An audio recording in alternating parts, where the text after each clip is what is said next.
There are things in life that do not kill us with a single blow, do not knock us down in an instant, do not cause us to collapse right away, but they erode us every day. Quietly, patiently, they leave no visible wounds, only emptiness. They do not come from the outside world, not from strangers, not from enemies.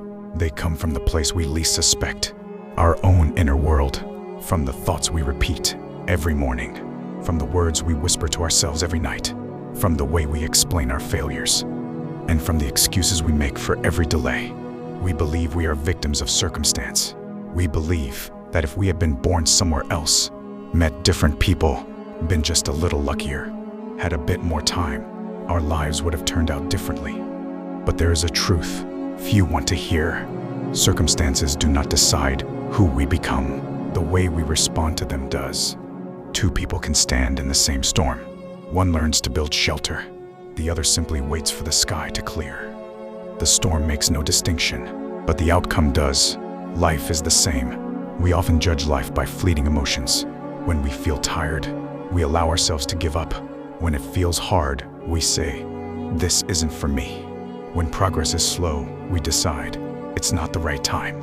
And each small decision, accumulated over time, becomes a direction. The first cause, self-neglect. No one gets lost in a single day. We lose our way through familiar choices, repeated long enough that we forget where we once wanted to go. Water always flows from high to low. It needs no plan, no discipline, no willpower. It only needs to let go. When humans live by inertia, let instincts lead, allow emotions to dictate actions, and replace discipline with convenience, the road ahead always looks the same. Easy at the beginning, comfortable along the way, and full of regret when we look back. We want to reach the summit, but we do not want to climb. We want our lives to change, yet we live exactly like yesterday. We say we have dreams, but every day we nurture habits that move us further away from those dreams.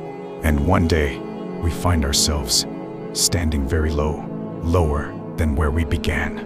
Not because life is unfair, not because the world stood in our way, but because we allowed ourselves to drift. And the most painful truth is not failure. It is the moment we realize life never betrayed us. We quietly abandoned it, day by day, piece by piece. And the cause does not lie in circumstances, nor in fate, nor in luck, or misfortune. The cause lies in inner neglect. When we loosen our grip on our thoughts, allowing negative ideas to linger too long. When we become lenient with ourselves, under the names of fatigue, busyness, later will do. When we let ourselves drift with temporary emotions, live by today's convenience, instead of standing firm in the principles we once believed were true. No single wrong decision destroys a life, only countless moments when we silently allow ourselves to give up and call it adapting to life. And when those moments repeat often enough, we no longer call them mistakes, we call them reality. We learn to comfort ourselves with the thought, well, everyone lives like this. But in that very moment, when we stop resisting, stop questioning, stop taking one more step forward, we cross a fragile boundary from choosing to being imprisoned. The second cause, hesitation. There is an invisible prison in which many people spend their entire lives without ever realizing they are imprisoned. This prison has no bars, no guards. Its name is hesitation. They are not lazy people. On the contrary, they think constantly. They weigh every option. They analyze. They wait. They beg for a perfect sign, for the right moment, for a choice that cannot go wrong, for a path guaranteed to be painless, failure-free, regret-free. But life has never promised such a thing, and it has never worked that way. Imagine someone standing on the edge of a river, wanting to cross to the other side, to begin a new life. He does not step into the water because he is waiting for a bridge to appear first. But the bridge only appears after the first person dares to step forward. Or think of someone who never leaves a job that drains them because they keep saying, "I'll wait until I'm more certain. I'll wait until I have enough money. I'll wait until there's no risk." And then 10 years pass, Certainty never arrives. Only youth and time quietly slip away. The real cause is not a lack of signs. It is the fear of taking responsibility for one's own choices. People often confuse faith with guarantees, but the two have never been the same. Faith is not seeing the entire road before you step. Faith is walking into the fog, trusting that each faithful step will cause the path to slowly reveal itself. The solution is not more thinking, nor is it waiting longer. The solution lies in small but intentional action. A step humble enough not to destroy you, yet courageous enough to break procrastination. You do not need to know the entire journey. You only need to know the next step. And when you dare to take it, something strange happens. Fear does not disappear, but it no longer gets to decide for you. Life does not open paths for those who wait for certainty. It opens paths for those who dare to go first, and then learn how to trust with every step they take. The third cause, self-doubt. And then there is an illness more dangerous than hesitation, more dangerous than failure, more dangerous than adversity. It is self-doubt. When a person no longer believes in the value that God has placed within them, no one needs to defeat them. They will quietly withdraw from their own life. No one takes away their calling. No one closes the door to their future. They do it themselves through thoughts repeated every day. Maybe I'm not good enough. Maybe I wasn't meant for this. Maybe God gave gifts to others, but not to me. And so, little by little, they begin to shrink their dreams. They lower the voice calling within them. They accept a half-lived life just to be safe, to fit in, to be like everyone else. Not because they are weak, not because they lack ability, but because they have forgotten a fundamental truth. No one is created by accident. God does not create a person and then leave them to fend for themselves. Every soul that is born carries a mark, a unique capacity, a role that no one else can replace. In the end, self-doubt is not merely a lack of confidence. It is doubt in the one who created you. The solution is not forcing yourself to be stronger, not comparing yourself to others, not waiting for the day you finally feel worthy enough. The solution is remembering that if you are still here, if you are still breathing, if something within you still stirs, then your calling is not finished. You do not need to believe that you are extraordinary. You only need to believe that you are not meaningless. And when a person dares to believe that again, even just a little, they begin to stand a bit straighter. They walk more slowly, but more firmly. They stop asking life for permission to live according to what they were called to be.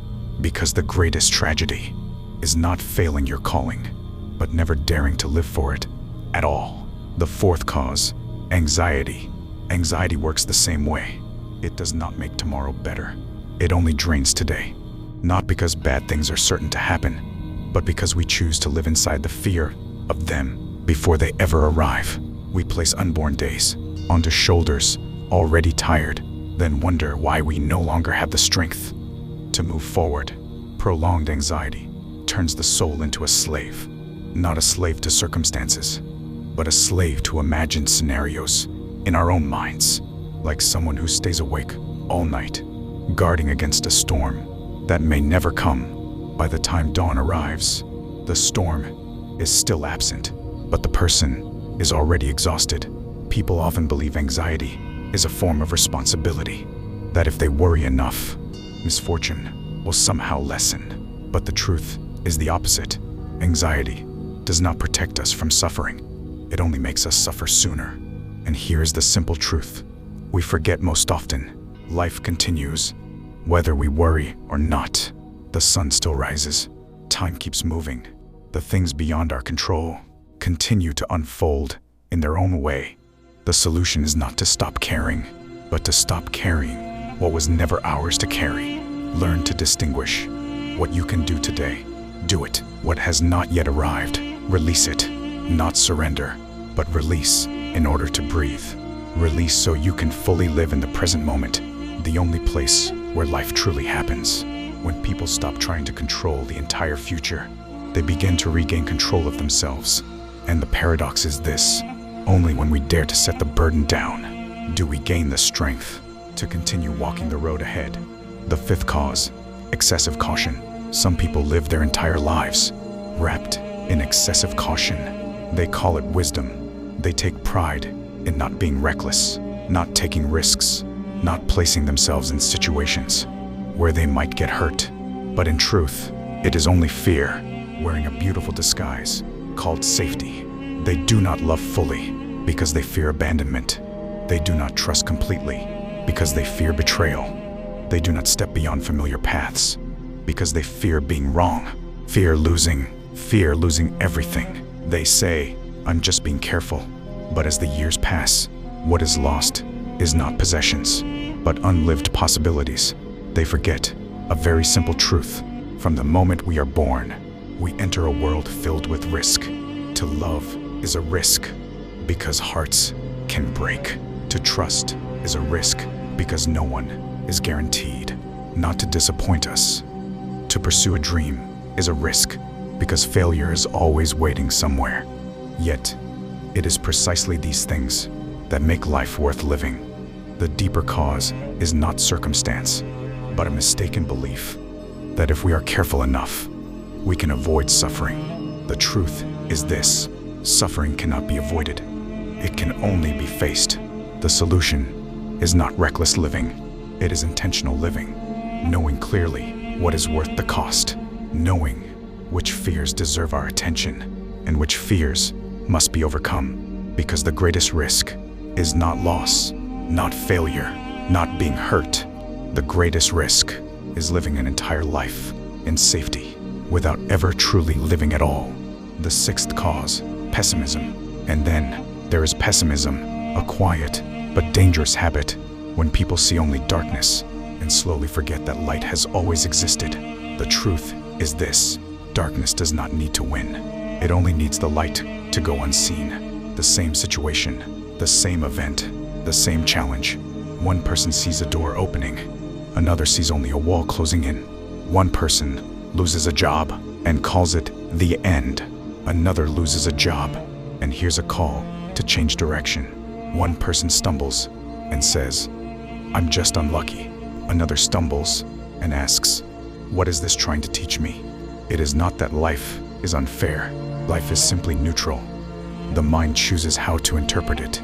And here is the most important truth of all. None of this begins with circumstances, with other people, or with fate. It begins with thought. Thought is not harmless. It is a seed, and the mind is the soil where it is planted. The mind is like a great gate. Every day, hundreds of thoughts knock. Not every thought is true, but any thought that is allowed to enter and remain long enough will begin to shape our lives in its own image. If we allow fear to stay, life slowly contracts. If we allow complaint to speak every day, life becomes heavy. If we nurture resentment, life grows barren, no matter how many opportunities exist outside. Not because we lack luck, but because we are watering the wrong ground. The solution is not pretending to be positive, nor is it denying pain. The solution is awareness in the way we think. Pausing to ask, is this thought helping me live better? Is it truth, or is it fear speaking? Not every thought deserves our trust, but every thought deserves to be examined in the light. When people learn to guard the gate of the mind, they do not change the outer world immediately, but they change how the world enters them. And from there, life itself begins to change direction, because in the end, the life we harvest always reflects what we have quietly planted in our minds each day. The final cause, complaining, and then comes the final illness, silent, contagious, and perhaps the one that kills the most dreams, yet is most often underestimated. Complaining. Complaining seems harmless. Just a few sighs, a few words of blame, a few minutes of venting to feel lighter. But from that moment on, people begin to surrender to life. Piece by piece, every complaint is a step backward from the future. Every groan is a cut into hope. Every act of blaming is a moment we hand our power over to circumstances. Those who complain always have reasons. The times are unfavorable. Others are unfair. Life is unkind. But there is a cold truth. No one has ever entered a rich, meaningful life by complaining their way there. Complaining does not change the past. It does not open new doors. It does not make anyone stronger. It does only one thing. It trains us to live as victims. And once people grow accustomed to being victims, they no longer look for a way forward. They only look for someone to blame. The root of complaining is not that life is too hard, but that the mind has stopped taking responsibility. So if there is one thing worth guarding every day, it is the thoughts we allow to remain in our minds. Guard your mind like a soldier guarding the city gate at night. Not everyone is allowed to enter. Not every thought deserves to stay. Do not let pessimism take up residence too long. Do not let resentment take root. Do not let complaining become the language of your soul. Because once the gate is open to debris, do not be surprised when only ruins remain inside. In the end, the greatest battle of a human life is not fought out there, not in circumstances, not in other people, not in fate. It is fought within you. And every morning when you wake, before the world demands anything from you, you have already made a choice to continue complaining and surrender, or to awaken and fight for your life. No one else can choose for you. And that choice, repeated day after day, will quietly determine who you become when you finally look back on the life you have lived.